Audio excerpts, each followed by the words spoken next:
La pregunta objetivo del día de hoy es: ¿cómo ocurre la menstruación en las mujeres? Si pueden ver acá, hay una seguidilla de imágenes que nos pueden guiar hacia la idea de la menstruación. Entonces quiero que me digan qué es lo que observan en esta imagen.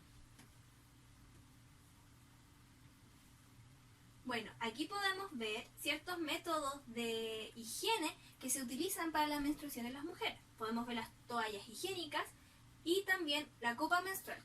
Pero lo que yo quiero presentar especialmente en esta imagen es que generalmente la menstruación se ve como algo casi incómodo, algo antinatural, algo que no ocurre y un poco se invisibiliza a la sociedad, mostrándolos con este cierto tipo de imágenes en donde no se puede ver bien cuáles son los procesos que ocurren, en donde solamente se deja legado hacia la mujer. O sea, la mujer es la única que puede educarse y saber acerca de esto, y el hombre no tiene un vago conocimiento acerca de estos procesos. Entonces, para comenzar esta clase, quiero que respondan individualmente qué es lo que ustedes creen de cómo ocurre la menstruación, qué ocurre en su organismo y qué órganos participan en este proceso. Esta actividad va a ser de manera individual, en donde vamos a pasarle una guía a cada uno para que puedan resolver todas las actividades del día de hoy.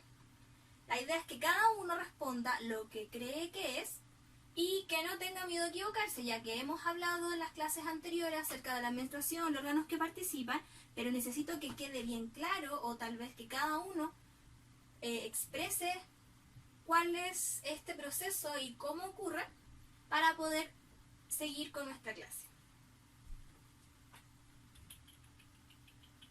Bueno, como todos pudieron describir en estas preguntas, uno de los órganos que está relacionado a la menstruación es el útero, y específicamente las paredes del útero, la cual está compuesta por varios nutrientes, tejido sanguíneo, tejidos de otro tipo, que está encargado de hacer el lecho en donde va a implantarse un embrión si este es o no fecundado.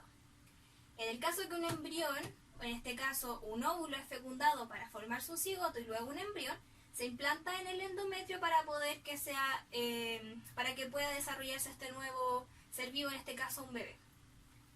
Entonces, como ya quedó muy claro, según las clases pasadas y la de hoy, el endometrio, es decir, las paredes del útero, es el encargado principal, o es el principal personaje, en este caso la menstruación. Y la menstruación tiene que ver con esta renovación de las paredes del útero en cada ciclo de la mujer, en este caso alrededor de un mes.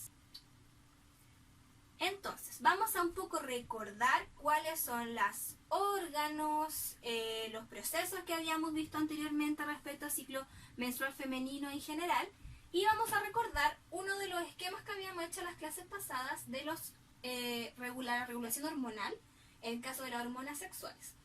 Y vamos a recordar algunas de las hormonas principales que se encargan del desarrollo femenino. En el caso está el estrógeno y la progesterona. ¿Alguien me puede decir cuál es el papel fundamental del estrógeno y la progesterona en los procesos sexuales? Como sabemos y hemos estudiado anteriormente, uno de los procesos principales que se encargan estas hormonas es el proceso de la ovulación, que es la liberación del ovocito en el ovario hacia los oviductos. ¿Alguien se recuerda este esquema que vimos en la clase pasada? ¿Cuáles eran las fases importantes en este ciclo? Las fases importantes en este ciclo que podemos ver acá son 4. Una es la fase preovulatoria, la fase ovulatoria, la postovulatoria y la menstruación, en donde todas estas fases tienen ciertos procesos en donde actúan estas dos hormonas que hablamos anteriormente, el estrógeno y la progesterona, y desencadenan ciertos procesos. ¿Cuáles son los procesos más importantes en la fase preovulatoria? ¿En qué efecto tiene el estrógeno en esta fase? La idea es que cada fase se pueda desarrollar cada efecto de la hormona en sí. En este caso, el estrógeno actúa en la ovulación, en donde el pic de estrógeno más alto desencadena la ovulación.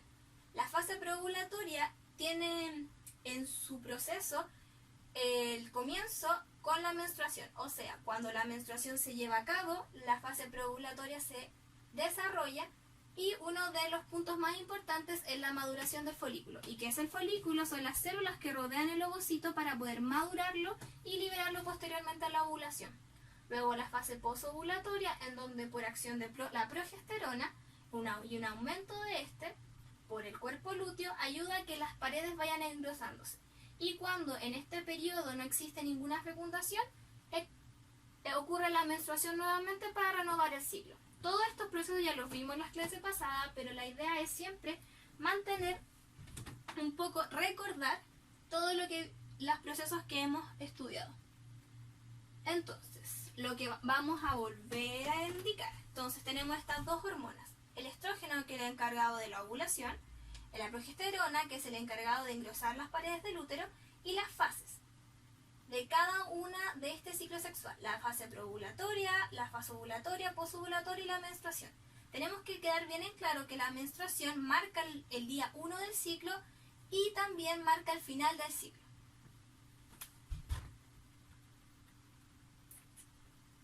Ok, para comenzar vamos a hacer una actividad individual en donde vamos a ver un video acerca de estos procesos, en donde ustedes en su guía van a poder ver, tomar apuntes y escribir y al mismo tiempo responder para poder separar todos estos procesos y que quede un poco más claro. Ya. La primera actividad que vamos a realizar, vamos a volver a ver el esquema en la guía y vamos a responder cuánto dura el ciclo menstrual femenino. La idea de desarrollar la actividad es que analicen este gráfico y vean cuántos días dura este ciclo, cuántos días dura esta fase y cuáles son los procesos principales que desencadenan cada fase. Vamos a analizar la misma imagen de la clase anterior, pero ligado a los días que ocurre cada fase y qué proceso desencadena cada uno.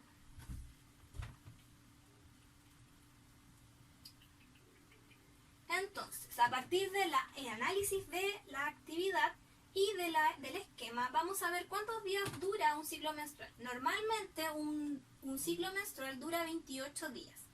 Este está ligado a los días más o menos promedio que dura un ciclo. Eso significa que no todos los ciclos duran 28 días, sino que pueden durar desde 22 días hasta 30-35 días, pero el promedio son 28. Este promedio se calculó porque existe una fase, que es la fase posovulatoria, que siempre va a durar 14 días. Todas las demás fases tienen días más o menos promedio. En el caso de la fase preovulatoria dura de 3 a 15 días, la fase ovulatoria siempre va a ser en el día 14, en el cual podemos ver una diferencia de 3 días más o menos, y la menstruación siempre es distinta en cada mujer. Puede durar de 1 a 7 días, es decir, puede durar 1, 3 días, 4 días, puede durar más de una semana.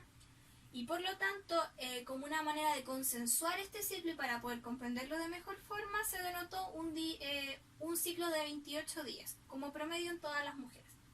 Entonces, si lo vemos de una manera más como un ciclo de manera circular, este ciclo sexual femenino comienza con la menstruación, o sea, con el primer sangrado, y se cuenta en este promedio, como hablamos, 7 días de menstruación, en donde el ovocito empieza a madurarse.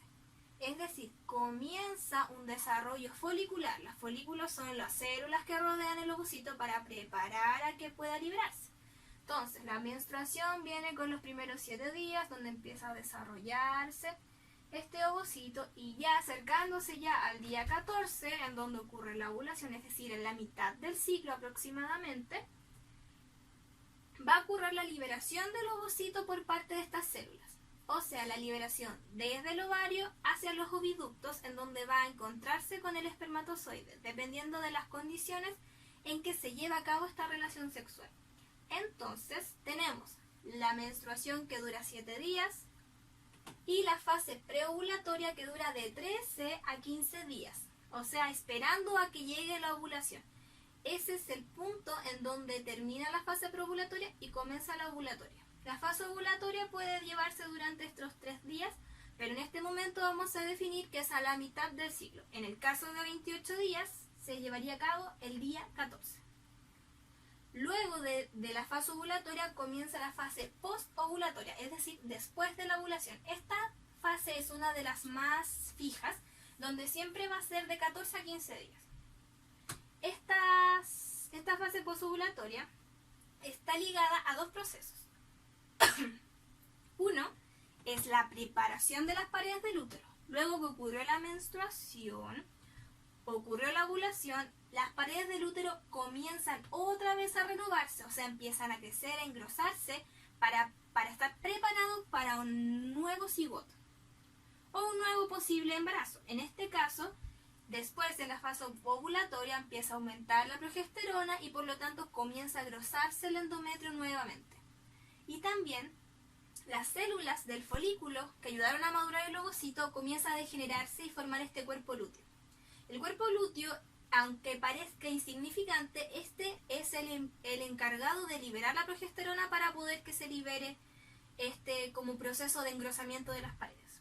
Y luego la fase termina cuando se comienzan a engrosar las paredes del útero, no existe una fecundación del ovocito y comienza la menstruación de nuevo. O sea, que este ciclo espera que el óvulo se pueda fecundar o no. Si no es fecundado, la menstruación comienza. ¿Cómo comienza la menstruación? Decaen las dos hormonas, el estrógeno y el progesterona y el estrógeno decaen y eso desencadena la menstruación, que es el desprendimiento del útero. O sea, comienza la menstruación, se desprende el útero, comienza a crecer otra vez, espera el espermatozoide del ovocito y si no ocurre esto, decae otra vez. O sea, es un ciclo de renovación del endometrio hasta esperar una fecundación. Bueno, ahora vamos con la actividad número 2. Esta es una actividad que vamos a realizar como curso y quiero que discutan en grupos de 4 a 5 personas. La actividad consta de, vamos a leer, vamos a identificar en este esquema de ciclo sexual cuáles son los días fértiles e infértiles. Entonces quiero que analicemos primero qué es fertilidad y qué es infertilidad. Pues nosotros hablamos de fertilidad e infertilidad. Quiero que me digan cómo creen que pueden definirse estos conceptos. ¿Qué es la fertilidad y qué es la infertilidad? Entonces, para aclarecer mucho mejor la información, las personas fértiles son las que pueden generar un embarazo normal y esto está ligado a la cantidad de años. O sea, si una pareja intenta tener hijos durante un año sin ningún método anticonceptivo, podemos decir que es fértil, pero ya si ocurren 2 o 3 años intentando tener un bebé, eso ya sería un problema de infertilidad. Entonces, la fertilidad está relacionada a la mujer que puede llevar a tener un embarazo y la infertilidad a la mujer que no puede. Y también a la esterilidad, en donde no se puede fecundar. Por lo tanto, no se lleva a término un embarazo. Entonces, volvamos a la actividad. Entonces, quiero que identifiquemos en este esquema las 4 etapas que hemos visto. La menstruación, la fase preovulatoria, la ovulación y la fase posovulatoria. Entonces tenemos, comienza el sangrado, los primeros 7 días la menstruación, el día 14 la ovulación y del día 14 hasta el final o el principio del ciclo sería la fase postovulatoria. Entonces, si hablamos de que la fertilidad tiene que ver con fecundar un ovocito, y la capacidad de este ovocito de generar un bebé, entonces, ¿cuáles serían los días en que la mujer podría ser más fértil? Es decir, ¿qué momento del día el ovocito está capacitado para poder ser fecundado? Entonces, como vimos ya, primero están los días de sangrado, que puede ser 1, 5, 7 días, días infértiles, días fértiles, en donde se consideran el tiempo en que un ovocito puede vivir, o sea, el que se puede mantener en este oviducto. Entonces son 2 días antes, 2 días después. ¿Por qué? Una persona puede tener una relación sexual el 12, pero su ovulación es el día 14. Pero ¿qué pasa? Los espermatozoides, si yo tengo la relación sexual en el día 12, los espermatozoides pueden mantenerse en este oviducto y esperar hasta la ovulación. Al igual, el ovocito sale, espera 2 días y puede existir la relación sexual. Entonces, para consensuar un día fértil es 2 días antes y después de la ovulación. Y los días infértiles son todos los demás días que no están cerca de esta ovulación. O sea, si no hay ovulación, no es posible un embarazo. Finalmente, quiero que terminemos todas estas actividades de la guía con este último desafío, que es una actividad compartida. Quiero que la hagan en grupo, los mismos grupos que discutimos en el análisis anterior. Y esta actividad se llama embarazo o no embarazo. Entonces, identifica si las siguientes parejas van a tener una mayor probabilidad de embarazo. O sea, yo leo el caso y identifico si tienen mayor o menor probabilidad. O sea, si va a quedar o no embarazada esta pareja. Si pensamos en esta actividad, podemos relacionarlo a que si alguien puede identificar el día que sí o que no es fértil, esto podemos ocupar este método de análisis de estos días fértiles o infértiles como un método anticonceptivo. Y ese método anticonceptivo existe. Este método se llama el método del calendario o el método del ritmo, en donde mujeres que tienen periodos tienen ciclos sexuales muy definidos y marcados, pueden ocupar este método del calendario como un método anticonceptivo para que no exista concepción. Otro método relacionado al método calendario es uno de los que se relaciona a los métodos naturales. Este es el método de Billings. Este está relacionado a la capacidad de análisis del mucus cervical.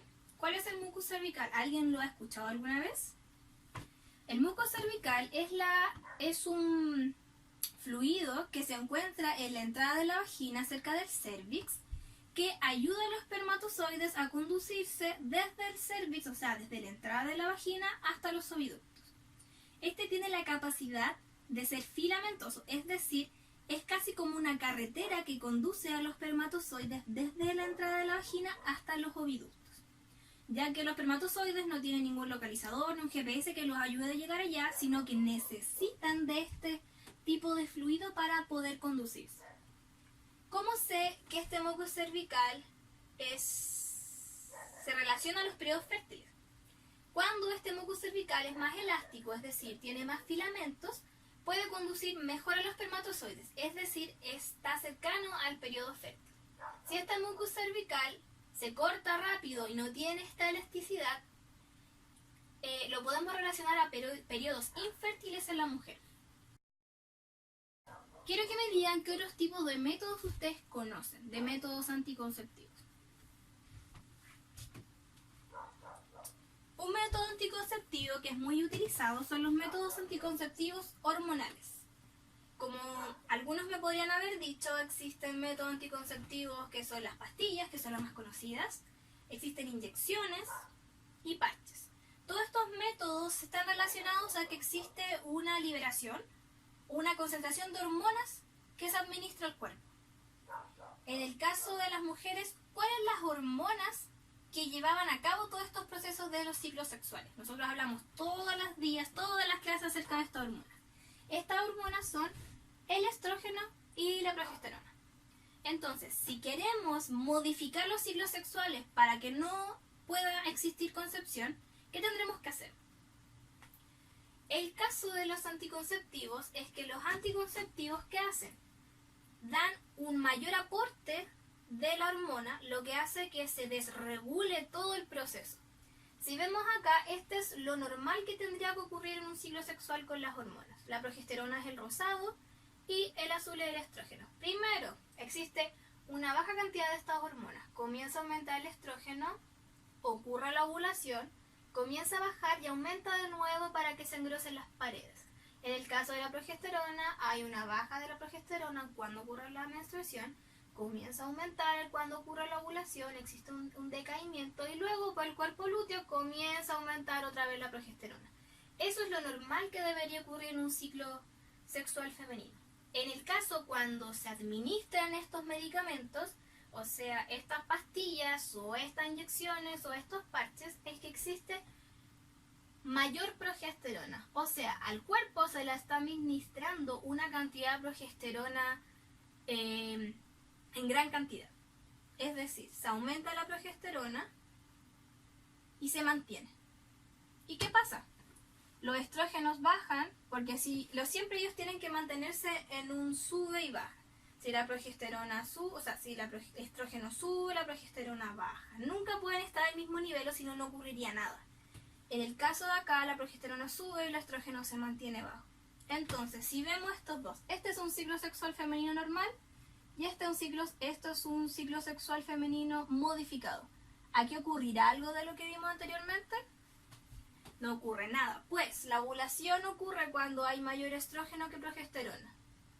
Entonces acá siempre va a haber mayor progesterona, es decir, no va a ocurrir nada. No va a existir ovulación, no se van a engrosar las paredes, no va a existir mayor o menor cantidad de mucosa cervical, no va a madurar nada. Todo va a ocurrir de manera anormal. Bueno, para terminar quiero que veamos un pequeño video acerca de un comercial de Always, para que podamos volver al tema de la menstruación y reflexionemos acerca de este tema tan importante. Entonces, ¿qué podemos hablar acerca de la menstruación? O sea, la menstruación por parte de mujeres y hombres debería ser educado de la misma forma. Como vemos acá en la imagen, ni siquiera se puede observar algún tinte de color rojo, o sea, la menstruación se está viendo como un líquido celeste.